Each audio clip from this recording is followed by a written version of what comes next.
All right. So we're going to get things started tonight with a few introductions, and then we'll dive into our discussion on risk factors for breast cancer, what you can do to reduce your risk, and ways to detect, diagnose, and treat breast cancer. So once again, please feel free to ask your questions, and let's jump in.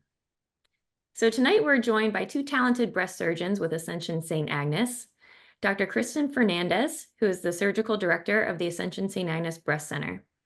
Dr. Fernandez is a board-certified general surgeon who specializes in the treatment of breast cancer as well as benign breast disease. Dr. Fernandez has extensive experience with state-of-the-art treatment options, including breast-conserving surgery, accelerated partial breast radiation, and nipple-sparing mastectomy. At the Breast Center, Dr. Fernandez enjoys helping women understand the treatment options available to them and works collaboratively with each patient to develop an individualized treatment plan. She's an avid proponent of regular mammograms for detecting cancer when it is early and easier to treat. And Dr. Fernandez is joined by Dr. Nolene Rajarajan, a fellowship-trained surgeon who specializes exclusively in breast surgery and breast disease.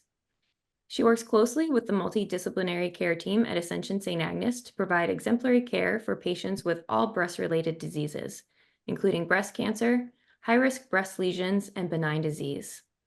She is skilled in all aspects of breast surgery, including mastectomy, partial mastectomy or lumpectomy, and auxiliary surgery, as well as specialized techniques including nipple-sparing mastectomy, oncoplastic surgery, and hidden scar surgery. And now I'd like to turn things over to Dr. Fernandez to give us a little bit more detail on the Breast Center at St. Agnes and get us started with tonight's presentation. Welcome, Dr. Fernandez. Thank you. And thank you so much for joining us, everyone. We're really glad you could take some time out of your Wednesday evening to spend some time with us. And we hope you learn a lot about this. And please, if you have questions, please ask them in the Q&A box, like Kelly said, and we will try and get to every question. So the Ascension St. Agnes Breast Center has two locations. Our main location that most of you have known about, we've been here for many, many years, is right on the hospital campus on Wilkins Avenue. And we have a new location in Columbia where we've been for about the last 2 years. We're very fortunate in that both locations have similar things available for patients. So Dr. Rajarajan will talk a little more about breast imaging, but we're very fortunate to have a breast imaging center right next to us, Seton Imaging, at both locations, where we can do screening mammograms, diagnostic mammograms, breast biopsies, breast MRIs. The breast surgeons have offices at both locations, and our medical oncologists even see patients at both locations. So the Columbia office is, you can see the address on your screen, at Alexander Bell Drive, which is Snowden River and 175 in that location of Columbia. So Dr. Rajarajan is kind of doing all the work tonight. She's going to do the presentation, and then I'll be available when it's time to answer questions. I'll chime in as well. So I will hand the floor over to her, and hope you enjoy the presentation. Okay, so I'm Dr. Rajarajan. Thank you again for joining us today. I'm going to just kind of go over what we're going to be talking about today. So we're going to talk about some of the risk factors that there are for breast cancer, what you can do to reduce your risk of breast cancer, how we detect breast cancer, diagnose it, and a little bit about how we treat it as well. Ask whatever questions you have. We always say there are no silly questions. So just whatever you have, just ask us. We're happy to answer anything for you. Okay, so let's get started. Breast cancer, unfortunately, is one of the most common cancers that we find in women. About 30% of all cancers found in women are going to be of the breast. Now, that means that 1 out of 8 women are going to develop breast cancer in their lifetime. So there is a good chance that you will know someone who will be affected by breast cancer, whether that be a friend or a family member or a colleague. Now, in order to know a little bit about breast cancer, it's important to know a bit about the breast. And the breast itself is made up of our breast tissue, and then that's usually surrounded by some fat. So the breast tissue itself is made up of lobules. They make the milk, and then we have ducts, milk ducts, that take the milk out through the nipple. Then we have some supportive tissue that holds everything in place. Now, the lobules and the ducts are where we often find breast cancer will occur. So often when people get breast cancer, it will be called either an invasive lobular cancer or an invasive ductal cancer. And that just means those are the cells where the cancer is growing. Okay. So people ask, well, why does cancer occur? How did this happen? So usually cancer occurs when one of the normal cells, as we said, one of the normal lobule cells or one of the normal ductal cells undergoes a genetic mutation. So something happens, and instead of becoming a normal cell, it becomes abnormal. And then it starts to grow uncontrollably. Now, usually the body would figure this out and get rid of the cell. However, it does not manage to figure this out, and the cell then grows uncontrollably. So it continues to grow, where it can then invade local tissue, and then it can get the ability to spread to other organs. Now, no one can predict who is going to develop breast cancer, but there are certain factors that can increase the risk of breast cancer developing, and that's what we're going to talk about now. Okay? It's important to know that breast cancer caught at an early stage is very treatable and curable. And that's why you'll often find breast surgeons and many doctors talking about why we want people to go ahead and get a mammogram. It's because mammograms can detect breast cancer at a very early stage when it's very treatable. So let's talk about some of the factors that can increase your risk of developing breast cancer. So we can often put them in two components. One can be things that we can't change. We call those non-modifiable, and things that we might be able to do something about, and those are modifiable. So let's talk about some of the non-modifiable things, the things that we can't unfortunately do anything about. So the first thing is gender. As we know, we talked about 1 out of 8 women will develop breast cancer during their lifetime. However, this doesn't mean that it's only women that develop breast cancer. There are men with breast cancer, and often they come to us a lot later because they don't realize they can get breast cancer.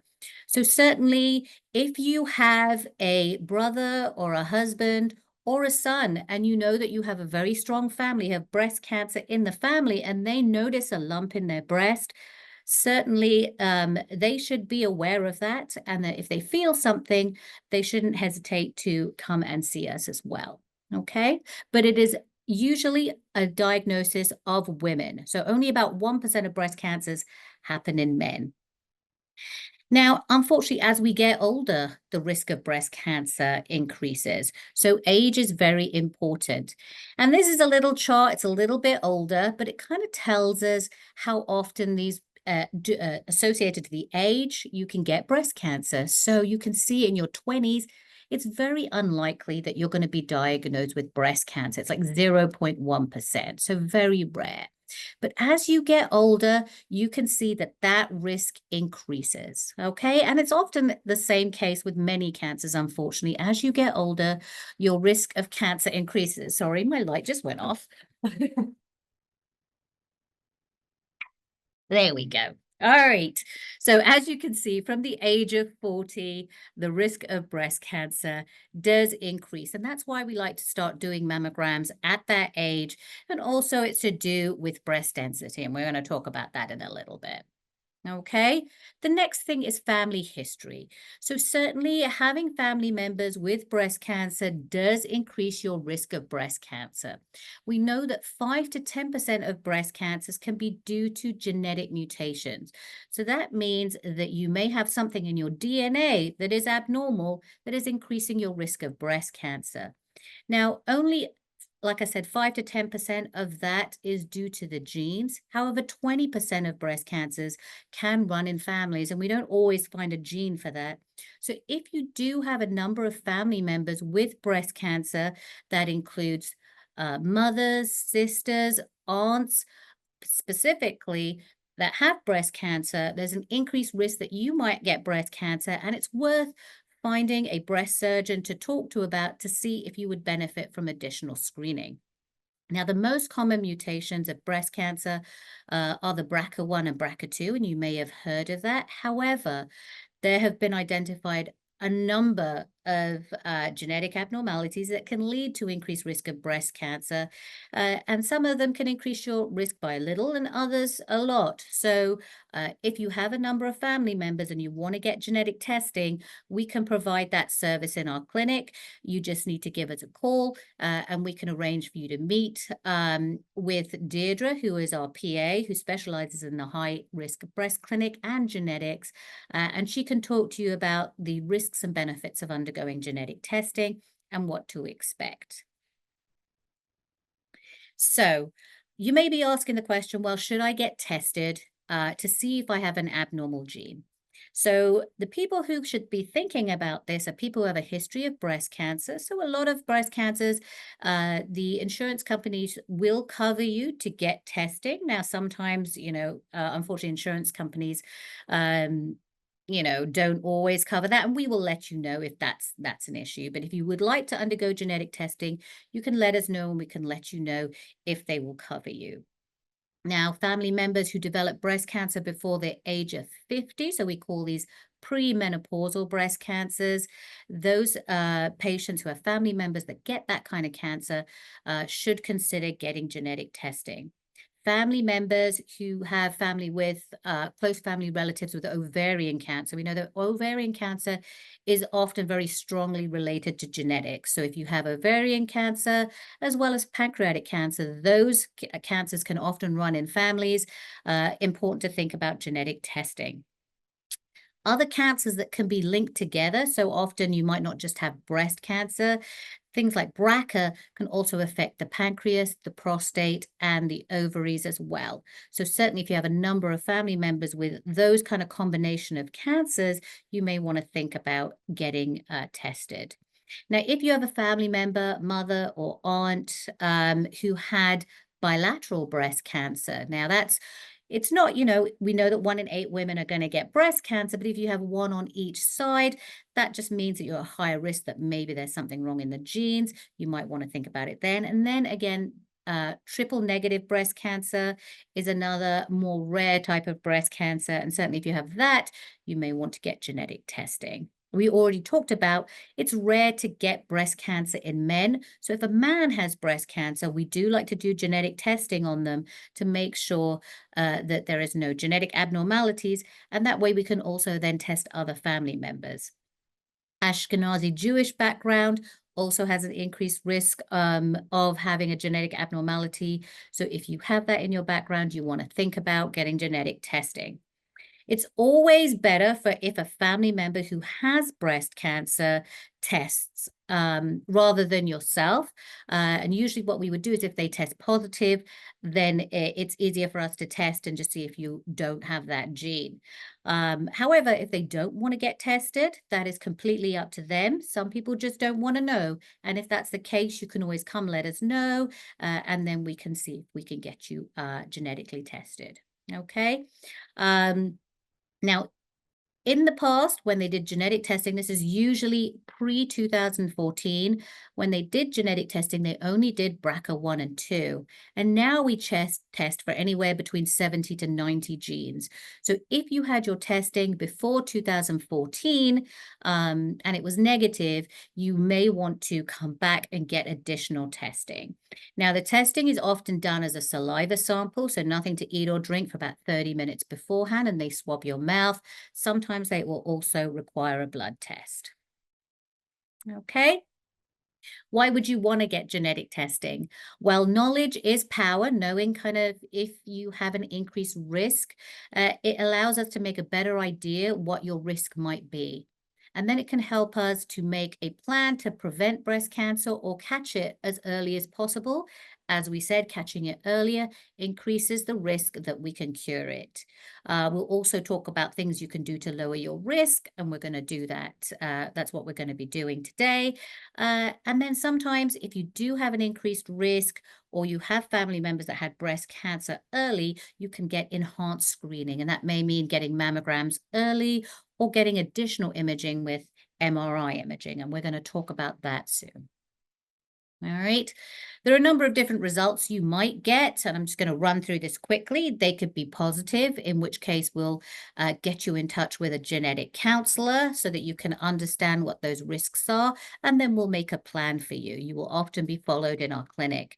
It may be negative. Now, negative can sometimes, be a two-edged sword. If we know that your family is positive for breast cancer, so if you have a number of family members with BRCA and you test negative for BRCA, then you don't have that additional risk. So then you can, you don't have to worry about all that additional screening. However, if you had a family member that tested negative and now you're negative, that doesn't really help us. So the plan will be is we'll continue to monitor you closely just in case there's something that we still haven't learned about, or there's something something else that might be going on.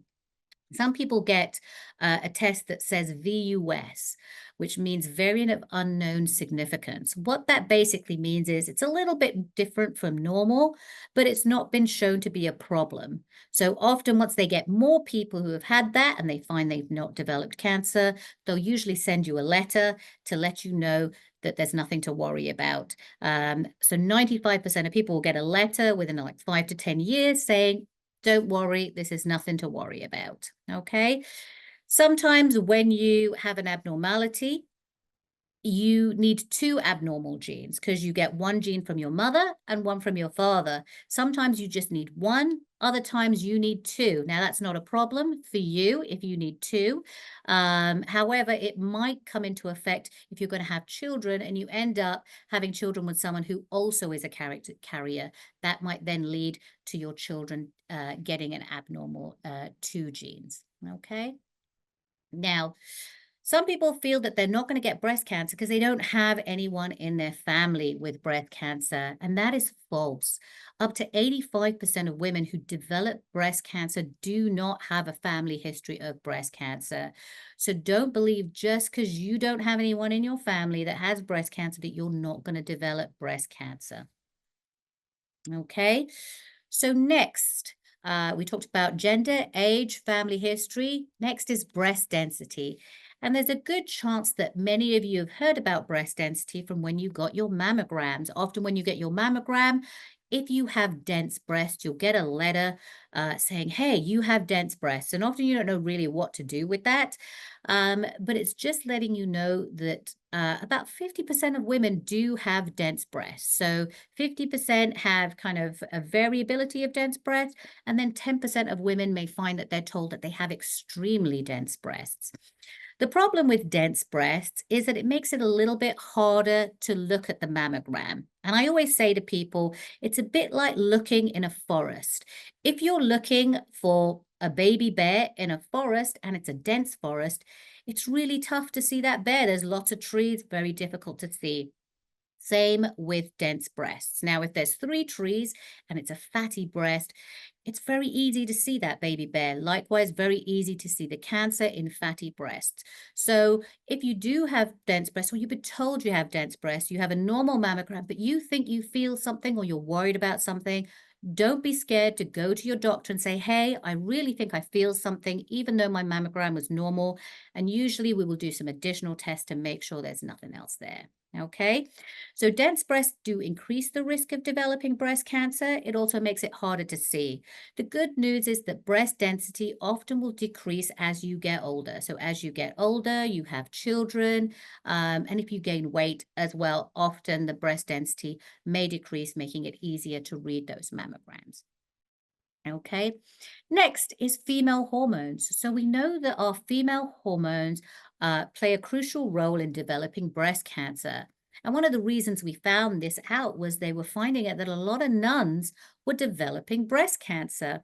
Now, the reason for that is that they have a longer period of hormones because they do not have children. And during that time when you have children and breastfeed, you're not undergoing those normal cycles. So women who have their periods that start early, so less than 12, a late menopause greater than 55, those are increased risks of breast cancer. Likewise, breastfeeding decreases your risk of breast cancer. So, high-risk breast lesions. So what are high-risk breast lesions? So often when people go for their mammograms, most of the time, thank goodness, your mammogram is normal and you don't have to do anything else. But sometimes you get called back for additional mammograms, and sometimes you might have to undergo a biopsy. Now, if you undergo a biopsy and you're told it's benign, that's great news. Usually you might not even need to do anything more. Unfortunately, if you get told it's breast cancer, we're going to talk about what you do then. But sometimes it comes back as abnormal or atypical. So atypical disease is where the cells are starting to look abnormal. They're not cancerous, but they're starting to show signs that they may be going down that pathway. So often you'll find the word atypical in there. So atypical ductal hyperplasia, that basically means the duct cells are looking a bit abnormal. Hyperplasia just means there's a lot of them. There's also lobular carcinoma in situ. That's not actually a cancer, although it has the word carcinoma in there. That was named a long time ago, and no one has changed that. So if you have anything that says atypical in it or lobular carcinoma in situ, we consider these high-risk lesions. This just means that your risk of breast cancer is increased. So you should be followed by a breast surgeon if you've been told that you have any of these, even if it was in the past. So often for a lot of these women, the atypical ductal hyperplasia may require surgery, but some of them just need following. But those are high-risk lesions. You should be followed by a breast surgeon if you've ever been told you have any of those. Last one we're going to talk about, non-modifiable, is radiation. And what do we mean by radiation? This is a very specific type of radiation that is given to younger women, and it's called mantle radiation. And it was given for Hodgkin's lymphoma and non-Hodgkin's lymphoma. And it's basically young women who develop this lymphoma. They treat it with an X-ray type treatment, which is radiation that is given to the chest. Unfortunately, it also hit the breasts, and often this is during the time when they're developing. So these women have an increased risk of breast cancer. So after the age of 40, it doesn't increase. The reason being it was the developing breast, especially women treated in their teens or early years then. So if you had mantle radiation for lymphoma, it is important that you are followed up in a breast clinic. And usually they say that risk starts after about 8 years. So 8 years after that, you really should be followed on a regular basis at the breast clinic. Okay. So we often get asked questions about, what about race? Does race change whether we have, whether we get breast cancer or not? We know that it's a complex relationship with race. So we know that breast cancer is the highest in Caucasian women. Unfortunately, though, Black women are more likely to be diagnosed at a younger age and at a later stage. Okay, and we don't know whether that's something to do with genetics, whether that's a socio-economic issue to do with healthcare, access, income. Also, there's many other things, the age that people have their children, the age they have their periods, their breast density, all those things may play a part. So it makes it very difficult to untangle. So we talked about all the non-modifiable risks. So unfortunately, you can't do anything about any of those. However, there are some things that you can do to decrease your risk of breast cancer, and it's all to do with diet and lifestyle. Now, I say to women, you can do everything right, and sometimes you can get breast cancer. You can do everything wrong and never get breast cancer. However, every little thing you do does slightly decrease your risk, or if you have breast cancer, it can decrease the risk of breast cancer coming back. So let's talk about those things. The first thing is alcohol. We know that drinking alcohol increases your risk of breast cancer. 1 drink up to 10% compared to a non-drinker, 2 drinks, 20%. So certainly for a lot of my high-risk patients, I say to them, if you can stop drinking alcohol, it's always worth doing it. Likewise, being overweight increases your risk of breast cancer. The reason being is that our fat can often be turned into estrogens, and those estrogens do increase the risk of breast cancer. So you want to try and get to an ideal weight as possible. We know that some foods can increase your risk of breast cancer. These include processed foods and red meats. Diets high in vegetables and fruits have been shown to decrease your risk of breast cancer. So having a very healthy diet, and some would say plant-based, does decrease your risk of breast cancer. I understand that's pretty tough. I don't do it myself, but every little thing that you can do, if you want to do it, does count. Smoking does increase your risk of breast cancer. And it's pretty terrible for everything. So ideally, you want to try and quit smoking. And certainly there's a lot of kind of help out there from your primary care and other sources to try and help people decrease smoking. Physical activity, really important, does decrease your risk of breast cancer. Having about 150 to 300 minutes of moderate activity a week. Okay, and that you can space that out per day, however you want to do, but exercising on a regular basis decreases your risk of breast cancer.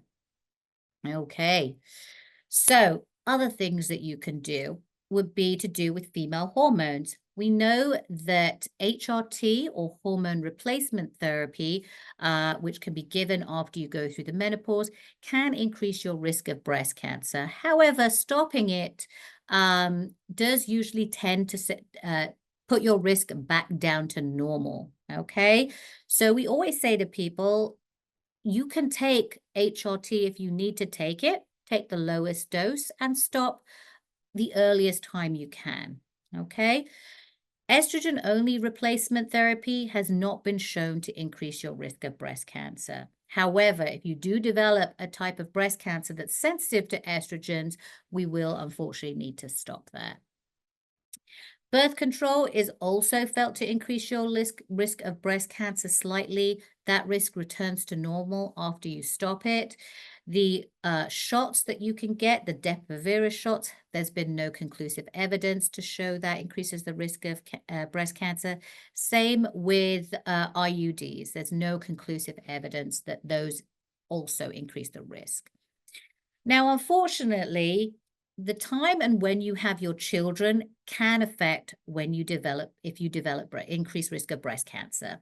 So we mentioned about nuns, we know not having children increases your risk of breast cancer. Likewise, having children later in life also increases your risk of breast cancer. So over the age of 30, having your children younger in life does decrease the risk of breast cancer. Okay, so there's often a myth going that if I lead a healthy lifestyle, I'm not going to get breast cancer. If I do everything right and I don't have a family history of breast cancer, I'm not going to get breast cancer. And unfortunately, that's not correct. As we talked about, it just takes one cell to make a mistake, and your body, it just kind of slips through the defenses and it doesn't get picked up. And that's why it's so important to undergo mammograms, because it can pick those cancers up at a very early stage before anyone can feel it or before anybody knows anything is wrong. So there are a lot of kind of misconceptions about things that may increase your breast cancer, risk of breast cancer, but have not been proven to increase the risk of breast cancer. So underwired bras, having a miscarriage, having an abortion, breast implants, caffeine, deodorants, cell phones, all those things have not been shown to increase your risk of breast cancer.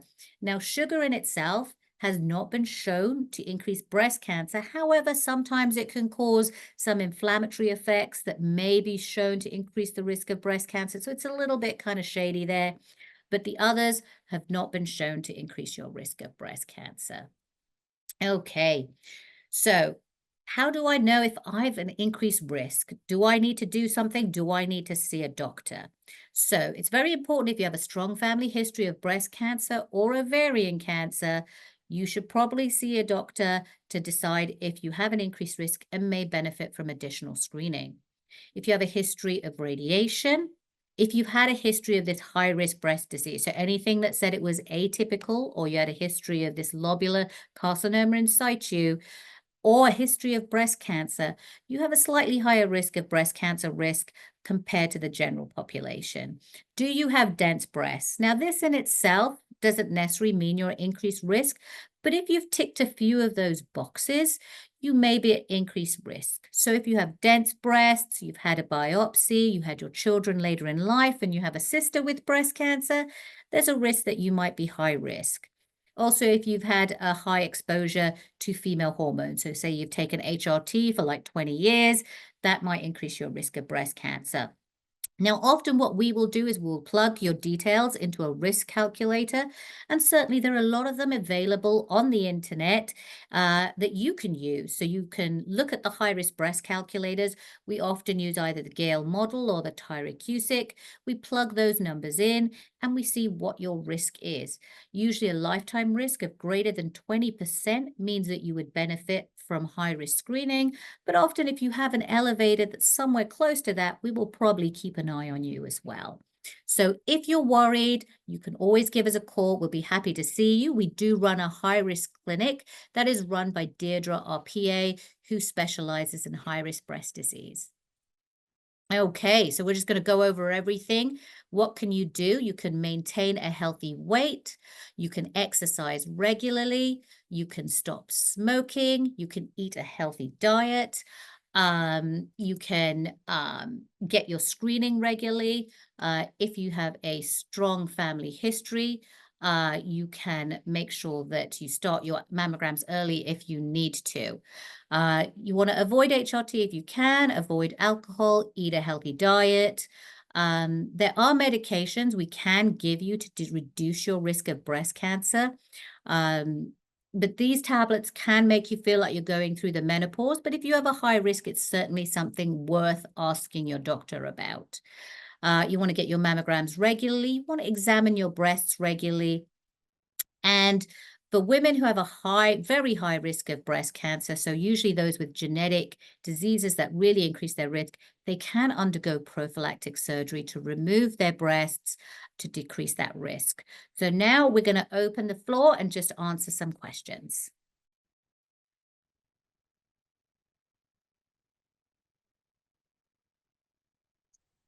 Okay. This is a great question. So someone said, my mom had breast cancer at age 45. Should I be doing mammograms earlier than age 40? So definitely. So Dr. Radarajan talked about things that might increase your risk. And this is definitely one of them. So the current recommendations are that you start your screening mammogram either at age 40 or 10 years younger than your youngest first-degree relative. So if your mom had breast cancer at 45, you would certainly start screening mammograms more like around age 35. And then also you would probably qualify for getting advanced screening, so something like a breast MRI. And whenever we do advanced screening or high risk screening, the woman will get her mammogram and then 6 months later get the MRI. And then 6 months later, it's time for a mammogram again. So instead of getting one screening study a year, just a mammogram, you're getting two and they're spread out by 6 months. So it's just a way to watch your breasts a little closer.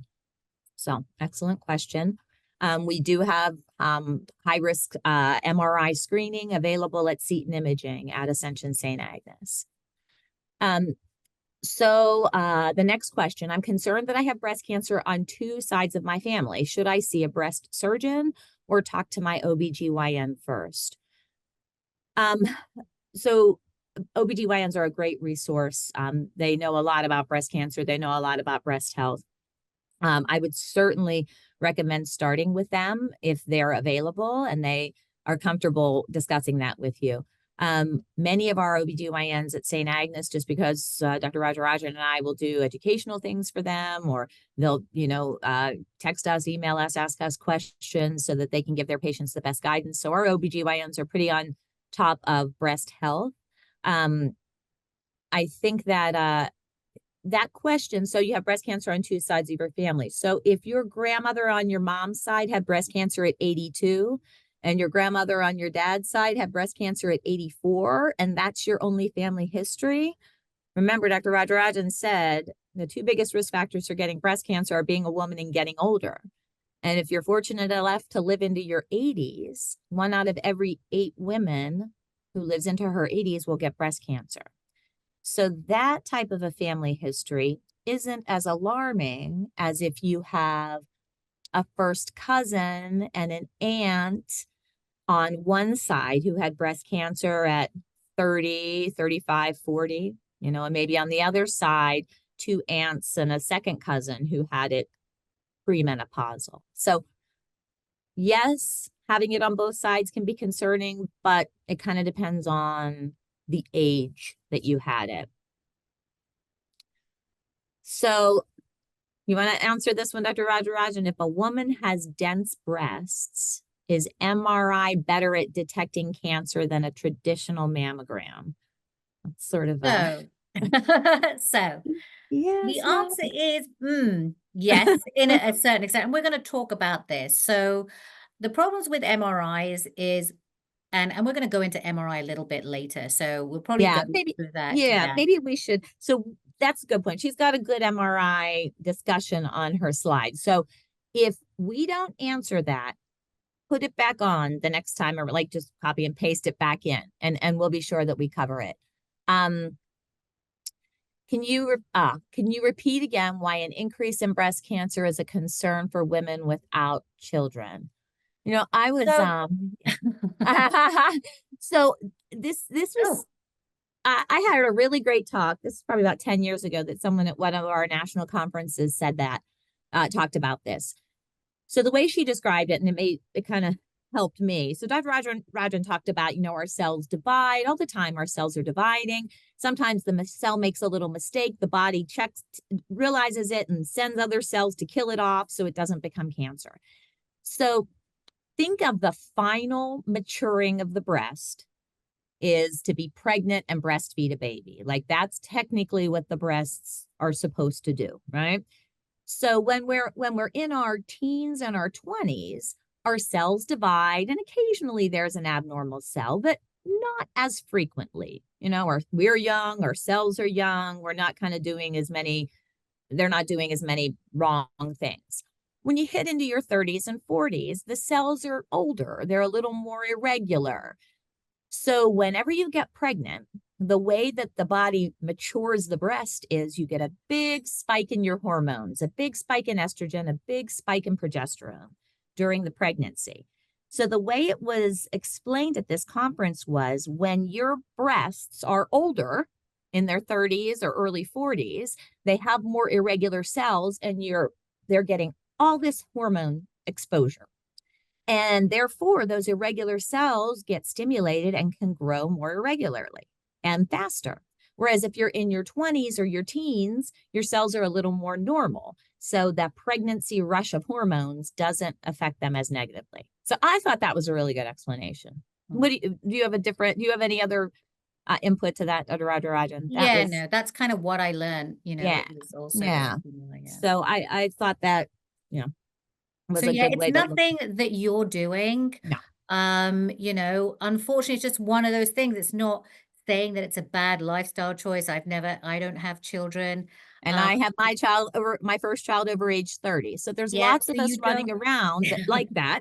And fortunately, Dr. Rajarajan and I have not had breast cancer. So not everyone who has breast cancer either doesn't have children or had them later in life. That's not a thing. We have plenty of patients who get breast cancer even though they had children young. But if you have a lot of these risk factors, you don't have children, you have a family history, you started your period really young and went through menopause late, like all those things factored together, you might need extra screening. Does the COVID shot affect mammogram results?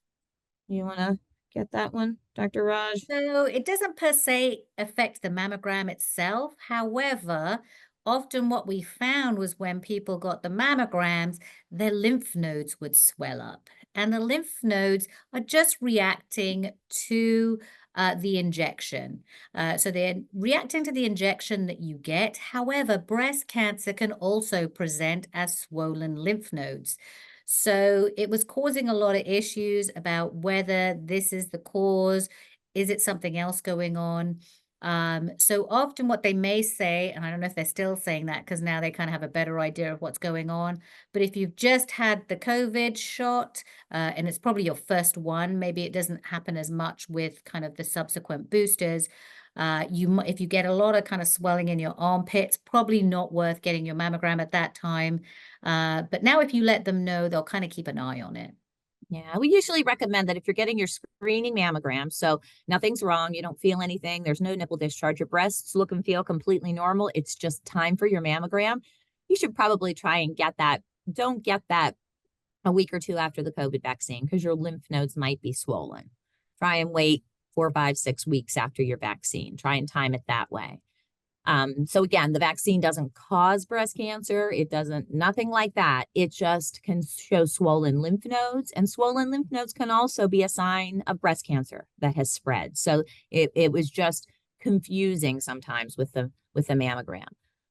Does the presence of a fibroadenoma count as an atypical condition that increases breast cancer risk? It does not. As long as your fibroadenoma is just a plain old fibroadenoma. So if you get a needle biopsy and the diagnosis is fibroadenoma, it really doesn't increase your breast cancer risk the same way that atypical cells do. This is there is no answer for this, but I'm going to read it and I'm going to do my best to try and talk through it. So why are so many young Black women in their 30s getting cancer? We really do not know. And that's something that breast cancer researchers and specialists, not only are younger Black women getting cancer, but even when you compare younger Black women to younger white women, the cancers don't seem to respond the same to the therapies that we have.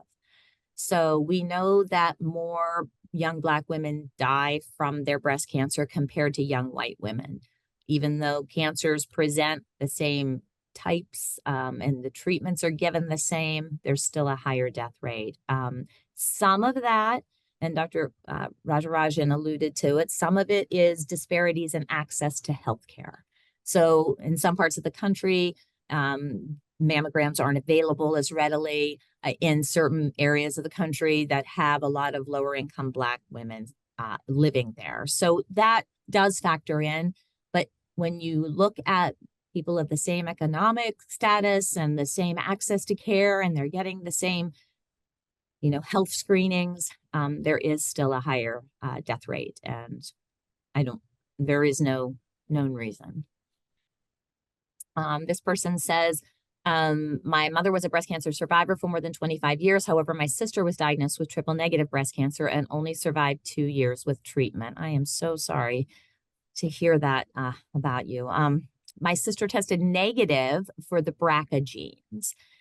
This patient says, I've considered genetic testing because I do have a couple of the risk factors. Is it recommended that I get genetic testing, or should I just continue with routine screening because my sister tested negative? So there's a couple of parts to that. You should not be getting routine screening. If you have a sister, and I'm assuming your sister was young, especially if your sister was under 50, but really if your sister with triple negative breast cancer and your mother with breast cancer, you probably have, when we do the risk testing, you probably have a greater than 20% lifetime risk of breast cancer. So you should be getting screening mammogram and screening MRI at 6-month intervals. As far as getting genetic testing, there's really no, your sister didn't have a gene mutation. If your mother is still alive, she can be tested. I don't know, Dr. Raj, I don't know Yeah, if I mean, you it also disagree, depends but on when she was tested and what they tested for, that's because yeah. some places only test for a couple of genes, and if it's BRCA1 and BRCA2, but there are lots of other genes now that we look for. So sometimes we just have to see you and have a better idea of what's going on. Usually with a mother and sister with breast cancer, they're probably going to be happy to retest you for the rest of the Yeah. other gene panel. Yeah. And if you test negative, and that's the problem. If you test positive, that's meaningful. We know what that means. We know, okay, you have a gene mutation. We can kind of talk about that and guide you on that. If you test negative, we don't know if that's a true negative. In other words, maybe if your sister were still alive and she got tested now, if your sister was tested 10 years ago, there's different genes that we know about now. So, maybe your sister, had a mutation. It's just that when she was tested, we didn't know about that mutation. So you getting tested wouldn't be a bad thing, but you would need to be tested by somebody who understood it, like a breast surgeon, like a breast oncologist, like a high risk, like Deidre, our PA, who covers our high risk clinic. You need to be tested by somebody with that knowledge. Mm-hmm. And I think no matter what, you would probably get followed in a high risk breast clinic. Right. So Even if your testing's negative, then you should really see someone once a year at a high risk breast clinic, and then see your gynecologist once a year as well. We'll answer a couple more of these, and then I'm gonna let Dr. Rajarajan continue on with her talk. Are cysts more likely in dense breasts than fatty breasts, and when should you be concerned about cysts that continue to show as benign on mammograms? Cysts are a premenopausal woman's issue usually. So cysts are usually stimulated by hormones. So if you're still cycling, you're still having your menstrual cycles, then your cysts will get a little bit bigger right before your cycle, and then they'll get a little bit smaller. If the radiologists are seeing the cysts on your mammogram, they're not looking irregular, they are looking smooth bordered. Sometimes they'll do an ultrasound to confirm it.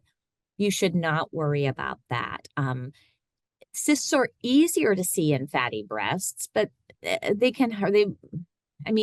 more dense fibrocystic tissue probably has more potential to develop cysts, but cysts can happen in dense breasts and in breasts that are just partially dense. If you have swelling under your armpit, is it a sign of breast cancer? Sometimes.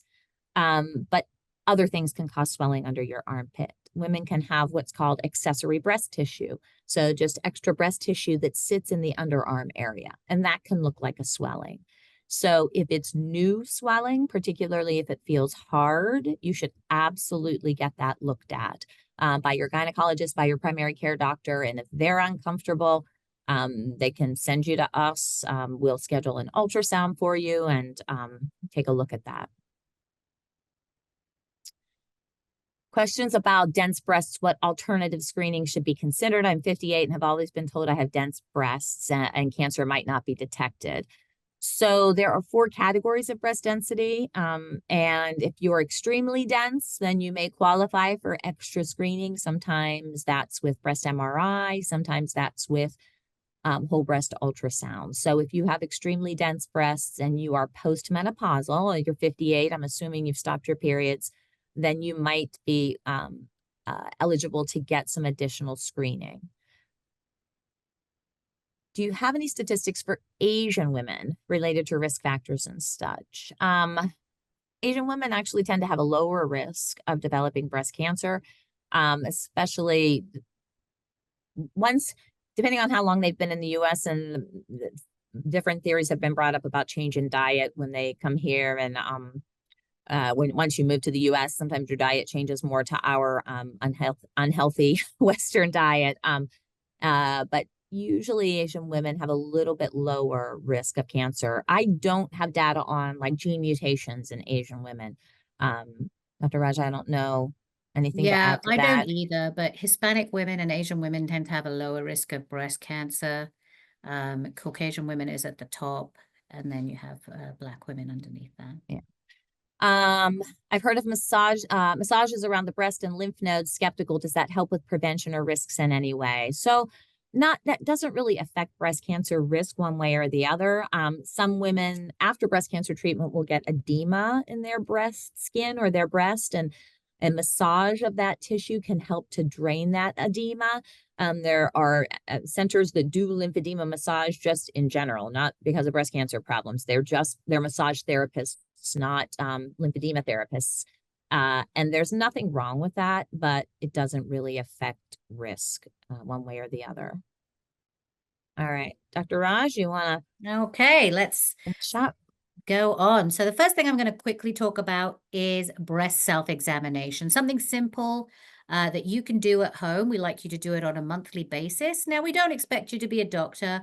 We don't expect you to know exactly what's going on. But if you get used to your breasts, get used to looking at them on a monthly basis, you'll notice if something starts changing, and then you can bring it up to your doctor. So you're going to look at yourself in the mirror, look for any changes, put your hands on your hips, and then above you'll raise your arms, look for any puckering of the skin. Does it pull in anywhere? Does it look a little bit abnormal? Is one shape looking very different to the other? You then want to kind of examine your entire breast. A good place is in the shower when it's nice and wet to help slide those fingers across. You want to go through the whole breast, going all the way up to that collarbone, up into the armpit. Lots of people forget that area, and you can do it whichever way you want, just with your fingertips. You can go around in a circle. You can go up and down. You can use a spiral, but you need to cover the whole breast. Once you cover it, just have a look at the nipples. Have you got any nipple discharge? We often say if you have bloody nipple discharge or a clear nipple discharge, particularly from one duct on one side, that is more concerning than if you have bilateral milky nipple discharge, which can be just normal. It's also helpful lying down and examining your breast. You can feel the under part of your breast much better. Now, you may have lumpy, bumpy breasts. That's very common, and you may not know exactly what you're feeling. But once your doctor has felt it, they say, yep, that feels normal. You can think, yeah, that's what this feels like. And then examine your breasts regularly. You'll get to know what they feel like and if you have any concerns. If you have any concerns, you can always see your doctor to just verify that. They'll probably want to do some imaging. Okay, so what are you looking for? You're looking for lumps. So if you feel a lump, usually it feels kind of hard, like a pebble just underneath in the breast. If you're not sure, it's okay. You can go to your doctor. If you notice swelling of the breast, so one side is swollen compared to the other, it could be a sign. If you have clear or bloody nipple discharge, particularly from one duct, but if you have it on both, you're concerned about it, come let us know. If you have a lump in the armpit, like she mentioned, it doesn't necessarily mean that it's cancer. Usually it's not. It may be a swollen lymph node. That's what we're looking for when we feel for lumps under the breast. Sometimes you can have a breast cancer in axillary tissue as well. But some people get abscesses in the breast from shaving usually. They can get infected cysts. They can also get that accessory breast tissue. You might notice dimpling in the skin. What we mean by that is you notice the shape looks a bit distorted. The skin is pulling in, especially when you move your arms up and down. It's just not moving right. That could be there's a sign of a cancer pulling that skin in.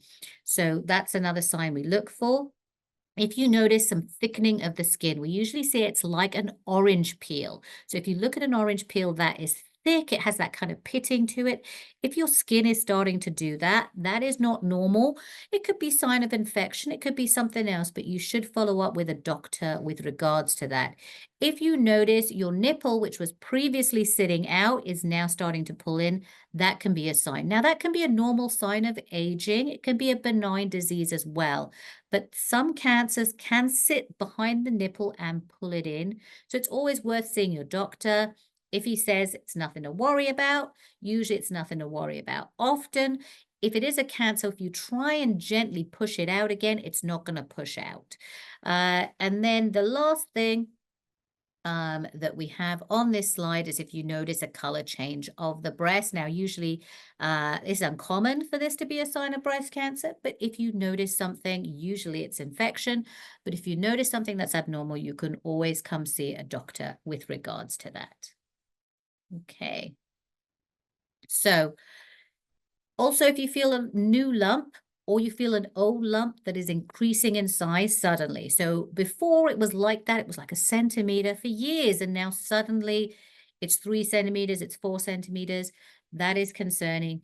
Contact your doctor. There's a lot of reasons why you might get a lump, nipple discharge, changes in the skin. Most of them are not breast cancer. So first we want to make sure that it's not breast cancer, and then we can treat it as needed. Okay.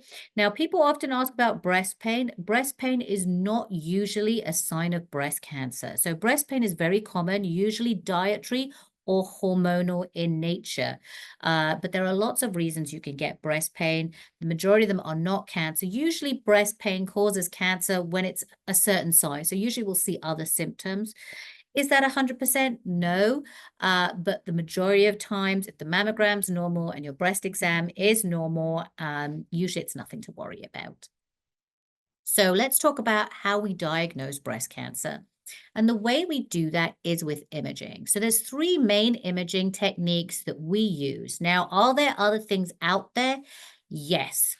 Are they all equal? Not really. So let's talk about the ones that we use and kind of why we use them. So the gold standard, the one that we kind of really go to and really like, is mammograms. So mammograms are basically an X-ray of the breast. And you may say, well, mammograms have been around forever. How is that kind of improved in any way? And mammograms have improved over the last 10, 20 years. So initially they were just simple X-rays of the breast. As time has gone on, they became digital, where we could enhance them, we could look at them better. Now we have 3D mammograms, which do lots of different slices and give us a much better view of the breast. So mammograms have improved with time, much easier to see dense breasts than we did used to. Are they 100%? No. Is any imaging 100%? No. Typically, we start at age 40. The reason being, we talked about it, as you get older, the risk of breast cancer increases and also the density decreases. So it makes it easier to see through the breast. Now, in the past, they'll often say to you, you don't need to have mammograms after the age of 70. However, we discussed that as you get older, breast cancer increases. So it's worth continuing if you feel comfortable doing breast mammograms. So continue to a point where you feel you're not really going to do anything if it came back as positive. The exposure to radiation is what lots of people worry about, and this is really pretty minimal. So it's usually, we equate it to just walking around, the Earth for about 7 weeks, or even a transatlantic flight. So it's pretty minimal. So we don't usually worry about the amount of radiation that you're getting with that. It's usually uncomfortable to try and decrease that radiation and also to see smaller things. So sometimes they'll squish pretty hard. Nowadays, the techniques are much better, so they shouldn't be squishing as much as they used to. But sometimes if you've got very dense breasts, there's something they're trying to see, they may unfortunately squish you a little bit more than you want to be squished. So when we do screening mammograms, really for about every 1,000 mammograms we do, about 100 people are going to get called back. And the reasons for that is they see something they're not quite sure about, they want to take a second look at it. Now, majority of those times, you're not going to need to have anything else. They're going to say, yep, everything looks good. We just want to keep an eye on it. And that's fine. Now, there's two different types of mammograms that we do. Now, they're pretty similar in the way they do them, but there's some slight differences in them. So there's the screening mammogram, which is what every woman should be getting after the age of 40. So you'll go there, they'll take the x-rays, and within a week, usually you'll get a letter saying everything's great, nothing to worry about. Now, a diagnostic mammogram is slightly different. This is when you have a problem. So if you've noticed a lump, you've got nipple discharge, you have any issues at all, so you have a symptom, you should be getting a diagnostic mammogram. Do not wait for your screening. Tell the technician who is there. Don't think, oh, I'm just going to sneak this one in, because unfortunately, they'll usually want to rebook you to do another diagnostic. The reason being is they're going to focus in, they're going to do your usual screening, but they're also going to focus in on the problem that you complained about. So if you said, I felt a lump right here, they're going to make sure they look really closely in that area. And they may do ultrasounds, they may do additional views just to make sure. So make sure that you get a diagnostic mammogram if you have a symptom. Now, the radiologist is usually there, so you'll probably find that they will come and talk to you as well and say, yep, everything's great, don't worry about it, or we need to do more imaging, or they may say if they find something that they want to do a biopsy. But very important, if you have a symptom, get a diagnostic mammogram. So this is just a picture of a mammogram talking about the 2D, which is what we used to do, to the 3D, which really most people are doing now. We can definitely see much more indents breasts with a 3D mammogram. And this is what she talked about, the different types of mammograms. So we have people with fatty breasts, very easy to see stuff on. And then we have women with extremely dense breasts, which it can be very difficult to see things on. Now, those are the extremes, the fatty and the very dense. So about 10% of women are going to fall into that range. The rest of women, so 80% of women are going to fall into this other range. So a lot of women might have what we call heterogeneously dense breasts. A lot of women are going to fall into that category. We usually will say to you, if there is no additional imaging that we can do for you, to examine your breasts, and if you feel something, then to let us know. We can certainly kind of do some additional imaging on that. So breast ultrasound. Some women say to us, can we do a breast ultrasound instead of a mammogram? And the answer is no. And I always liken doing a mammogram is getting like a bird's eye view. So say if you're looking for something, you're a police officer and you're looking for a burglar who's just come out of a house. A mammogram is like being the cop in the sky. You've got that full kind of range of vision. You can see everything on the ground and you can focus in and see where that person is. An ultrasound is like having a policeman on the ground. He's doing the fine tooth comb. He can see that thing. So you'd have to tell him where to go. And that's what ultrasound is really good at. It's really good at looking at something if we know where we're looking.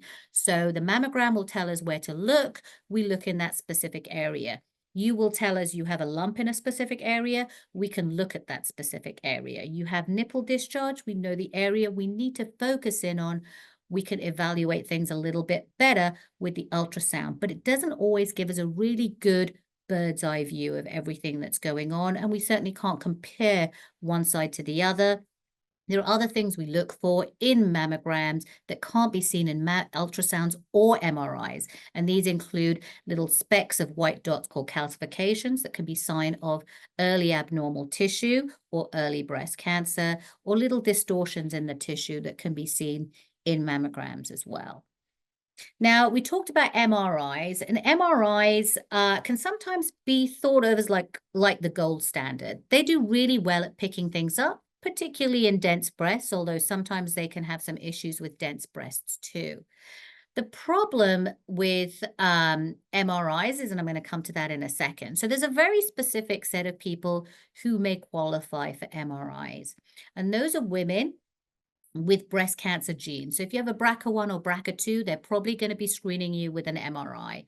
If you have a lifetime risk of greater than 20%, you're probably going to get an MRI. If you have extremely dense breasts, you may be eligible for an MRI. And that's where we talk about the risk factors. There's probably going to be some other risk factors that they'll need to look for in order to qualify you for that. Some new cancers we're going to do MRIs on just to make sure that we know that we've got everything. Some women with nipple discharge will do MRIs, and a certain disease that we call Paget's disease, which is of the nipple, those women often will get MRIs as well. Now, why don't we perform MRIs on everybody? If it's so good, why don't we do it on everyone? Now, the problem with MRIs is they're not the most pleasant to have done. And you thought that mammograms were bad. Well, MRIs are much worse. They involve you being there for about 30 minutes. You have to lie on your front. They're claustrophobic. They're very loud. They're extremely uncomfortable. They need to put a line into your arm. So you put a cannula in there and they put contrast in there. And we see how that contrast is excreted. Without the contrast, the MRI is not helpful. Some people are allergic to the contrast. In some women, they can have buildup of the contrast. If you have it every year, we don't know those long-term effects. And if you don't have a high risk of breast cancer, the risk does not really outweigh the benefit of doing it. It is difficult to interpret as well. Dr. Fernandez and I will tell you that we'll be happy to look at mammograms and ultrasounds, but MRIs take a lot of expertise to review and to know exactly what's going on. they can often be so sensitive that they show up a whole load of things, and then we have to test every single thing. So you end up with a lot of biopsies, and you end up finding that there was nothing wrong there, and you went through a whole lot of anxiety and a lot of biopsies and discomfort to be told that everything was normal. So unless you have a really good reason to have an MRI, we don't like to do them on everybody. All right. So we've done the imaging and we found something abnormal. So the first thing you can see is a mammogram with a mass in it. You can see that mass. With the ultrasound here, which is the second picture, you can see there's something abnormal in there. That's that black stuff there. And then the MRI on that side. This is what we call a subtracted view to make it easier. Both me and Dr. Fernandez can read those ones, make it really easy for us to look at. So we found something now. What do we do? And what we do is a biopsy. Now, breast surgeons can do biopsies, and often you'll get the radiologists do biopsies. And we often get our biopsies done at Seton Imaging. The reason being is they do a fantastic job, and sometimes they can give us 24 to 48 hours to, turnaround on those. So within 3 days, we'll usually get a result about what the biopsy shows, whether it's breast cancer or not. Now, there's a couple of ways in which we do the biopsies.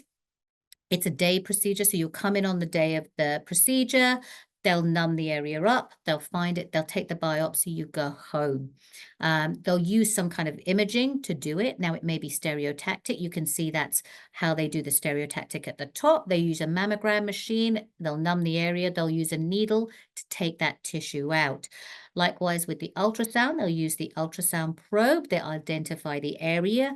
They'll numb it up. They'll take it out with their little device, and same with the mammogram. Now, the MRI. The MRI is a little bit complicated. You can see the woman lying down there. They put a grid in, and often you'll be going in and out of the MRI machine because they can't do it in the machine because of the magnets. So it can be a little bit technically difficult. Now, whenever they've done the biopsy, they send all that to the pathologist who's going to look under the microscope and figure out what's going on. And once they've done the biopsy, they will put a tiny little marker in. It's, thinner than a little fingernail size. It is millimeters in size. It is very, very minute. You barely can see it with the naked eye. Is a tiny little clip that they're going to put in that spot. And they do that so that we know where the biopsy was. It's very important. It doesn't interfere with anything, and you can't feel it. So often when you feel after you have a biopsy, you might feel some fullness and swelling in the area. Usually that's just from swelling and inflammation because of the biopsy and not from the biopsy clip. But the clip is very helpful to tell us where it is. They will always usually put one in. That is the kind of standard of care. All right. Sometimes we need to do a biopsy under general anesthesia, so we put you to sleep for that. That is often when they've tried to do a biopsy and they've not got what they need, or we need to remove the entire mass, or you have symptoms such as bloody nipple discharge and we can't find a cause, or we need to treat that cause at the same time. Then we will do what we call an excision biopsy. That's often done with a breast surgeon, but usually we have attempted a different type of biopsy before we get to that. Okay, so we've done the biopsy. The results have come back. If it comes back as benign, great news. Usually nothing more we need to do. Sometimes we'll need to keep an eye on you. It may come back as atypical. We already talked about what we do if it's atypical. We're going to follow you. Some people need surgery. Some people we just need to monitor in our high-risk clinic. But what happens if it comes back as cancer? So if it comes back as cancer, you'd be referred to someone like myself or Dr. Fernandez. You may also be referred to a breast oncologist, who is basically a cancer doctor that usually gives the medication treatment. So you may see either of us, but I always recommend that if you have breast cancer, you go to a specialized breast center. The reason being is that they will have a team of doctors dedicated to the breast itself, and usually what we call a multidisciplinary team. So they have a lot of doctors that just specialize in taking care of breast cancer. You want to make sure that any doctors you see are board certified or board eligible. That just means that we've been trained to a certain degree. those doctors, such as myself and Dr. Fernandez, will go over your mammogram. We'll let you know what we found. We'll let you know those biopsy results. And we'll kind of help you make a plan. So what we do is we'll tell you everything about that cancer, what type of cancer it is, because there are different types of breast cancer. And depending on where the breast cancer is, the size of the breast cancer, is it in the lymph nodes? What type of cancer is it? We'll talk to you about all those different things so that we can come together and make a plan together. Okay, we take into account all the things that may affect you too. So we have some patients. I have a patient who's over 100 years old. If you're that age, your ideas of what you might want to do may be very different from in your 30 years old. So we'll go over your different options and we'll come up with a plan that works best for you. Okay. I always say to patients, don't be scared to ask for a second opinion. If we say to you, we think the best thing to do is remove your breast, and you just don't think that might be the right decision, feel free to ask someone else. Go and meet another breast surgeon. The more, more knowledge you have, the more comfort you have on doing, what you need to do. So do what you need to do to make that decision. Okay. You never upset anyone. You won't upset me or Dr. Fernandez if you say, look, I just want to check with someone else. Okay. And that's usually a good sign of a good doctor if they're happy for you to go and speak to other people. So who is part of the team? So when you meet a team and you have breast cancer, you're going to have the rock stars of the team, and those are your breast surgeons. So usually you'll have me and or Dr. Fernandez or a breast surgeon who will be helping liaise things, or the medical oncologist. And we will be the ones in charge of doing the surgery for you. Now, often on top of that, usually in a breast center, you will also have a medical oncologist and often a radiation oncologist. Now, you may not need either of those doctors, and usually the breast surgeon will talk to you about whether you need their input or not. And so the medical oncologists we have here are Dr. Palori and Dr. Rao. They specialize in breast cancer, and they usually will give treatments such as the medication, which is anti-estrogen therapy for women who have what we call hormone receptor positive cancers. And also they give chemotherapy. They also do some of the other treatments as well. And then radiation oncology, we have Dr. Hughes and Dr. Zuber, who are both, again, fantastic. And they give radiation treatment. And radiation is basically, I say it's a bit like an X-ray treatment to the breast and often the armpit area and the lymph nodes as well sometimes. And that just goes in and kind of scrubs everything down to make sure breast cancer doesn't come back in the breast or in the lymph nodes if that's what we're worried about. Now, not everybody needs all these treatments, and we will let you know whether you need it or not. And often, if you're not sure, we'll let you have a chat with them as well, and they can talk to you about what they would plan on doing so you have a better idea of what you would like to do. Often women will also see a plastic surgeon. If we need to do a mastectomy to remove the breast, then you may want to get reconstruction. Likewise, when we do a lumpectomy, if it's a big lumpectomy, you may notice a little defect in your breast. In the past, women used to just put up with it and think that was what, well, I've got breast cancer, I may be left with these deformed breasts. That is not something that you need to go through anymore. We will often be able to do something like a breast lift and match both of your breasts to each other. So don't expect to have breast deformity. If you're a good candidate, we will plug you in with our plastic surgeon who does a fantastic job to make sure that once you're done, you can be comfortable with that result. Okay. So that is all included with your insurance. So your insurance will cover the plastic surgery. Do not worry about that. Insurances have to do that. On top of that, there's a lot of other people who we work with to make sure that you get the best possible care for your breast cancer. Those include the radiologist who did the biopsy, the pathologists that look at the biopsy. There'll be nurse practitioners and physician assistants. There'll be social workers making sure that we can get everything to help you, that we can, any assistance treatments you might need. There's physical therapists. We talked about breast massage to kind of help if you've got some thickening of the breast or any edema, to make sure you don't have any difficulties in moving your arms. Some of you may have had family members who had breast cancer surgery in the past and they've had very swollen arms, or they've been really deformed, or they really suffered. And that is really a thing of the past now. We can often get women through this with minimal, side effects and things like that. And then we have genetic counselors that often you can speak to on the phone to talk about any abnormal results.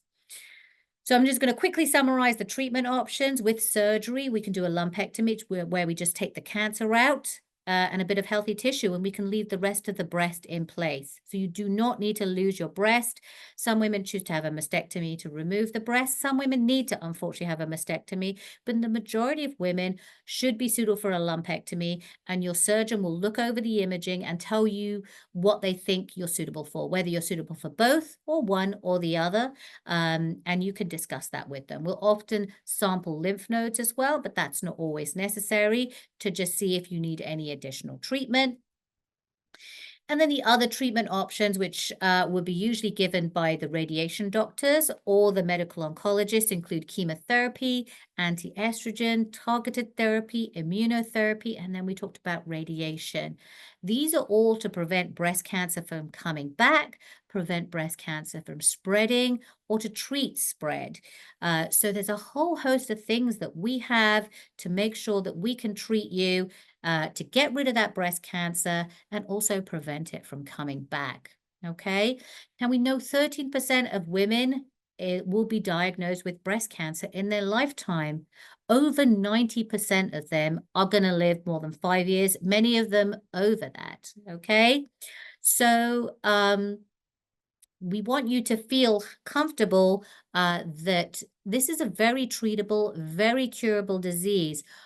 My hope and Dr. Fernandez's hope is that once we do the treatment, you can go back to living the life that you were living before you got that diagnosis. Okay, so I'm going to open it up to some questions now and let Dr. Fernandez address any other questions you might have, or anything I may have missed. So someone asks, I'm 42 years old and still breastfeeding. Can I have a mammogram? We usually recommend waiting until you're done breastfeeding to get a mammogram. The tissue density can be higher when you're breastfeeding. And remember, dense tissue can make it difficult to see things. So most radiologists say to wait at least 3 months after you finish breastfeeding. Now, that's assuming you don't feel anything or notice anything that's different. If you feel a lump, you need to get it addressed. But if your breasts look and feel normal as they have been, you should not get a mammogram during breastfeeding. Can a calcification dissolve on its own? I had a mammogram a few years ago where calcification was noted and the next year it was not. It can. Calcifications can, I don't know if dissolve is how it happens, but they can go away. They can also get more prominent and more evident. Not every calcification means breast cancer. There are calcifications that can happen just in damaged tissue. So if you're in a car accident and your seatbelt gives you a bruise on your breast, you may have calcifications in that area when you get your next mammogram. So yes, calcifications can go away. Does a breast cancer patient have to schedule appointments with all of these doctors separately before beginning treatment? So the answer to that is no. Like Dr. Raj said, most of the time people start seeing us first, seeing the surgeon first. And Dr. Rajarajan and I are the breast surgeons here at St. Agnes. And if the patient has the kind of cancer that they should be considered for starting with chemotherapy, then we will schedule the appointment with our medical oncologists.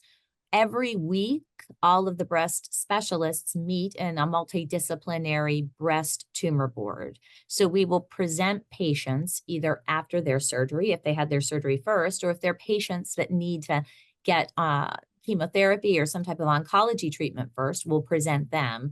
So we're looking at the slides of the pathology, we're looking at the mammograms, ultrasounds, MRI reports, and the whole team is there so that we can work out a plan.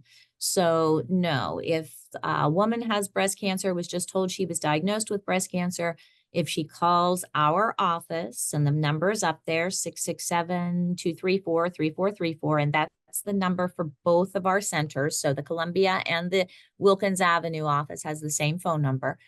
But if you call, you say you were diagnosed with breast cancer, then we'll take care of it. I tell people, this is all we do. You do not have to do a bunch of legwork before you see us. You give us a call, we'll take care of it. I also tell the referring physicians, the gynecologists and the primary care doctors, if you're unsure about a patient's breast exam, if you think you might feel a lump, if a patient, this is the other thing, we work with all radiology centers in the area. So Advanced Radiology, Hopkins Imaging, University of Maryland, Bay Radiology, we work with all of those centers. But sometimes you might get an outside mammogram and they call you back and they say, oh, and that you come back and you get another mammogram or ultrasound and they say, you need a biopsy. We can do it in 6 weeks. I can almost guarantee you that we can get that biopsy done in more like within 6 days, sometimes within 2 or 3 days. So we can take over from there. If the primary care calls us or the gynecologist calls us or the patient calls us and says, I need a biopsy and I'm afraid and they're telling me 6 weeks, but I want to get this done sooner, we can take over from there. Now, some insurances will require the patient to get a referral, but patients call us directly all the time. So I guess that's kind of the message we want to get to people. If you feel a lump, even let's say you had a mammogram 6 weeks ago and it was normal, but now you feel a lump. Well, mammograms aren't perfect. And if you're feeling something and you weren't feeling it 6 weeks ago, you need to get that looked at. What might happen? They might do another mammogram. Maybe they'll start with an ultrasound. At the very least, someone needs to examine your breasts. So mammograms aren't perfect. They're very important. We strongly encourage that you get a yearly screening mammogram. Very important, but they're not perfect. So if you actually feel something or notice something different in the shape or appearance of your breasts, don't ignore it. Breast cancer is a treatable disease, very often a curable disease, and we have a much better chance of curing it if we diagnose it sooner rather than later.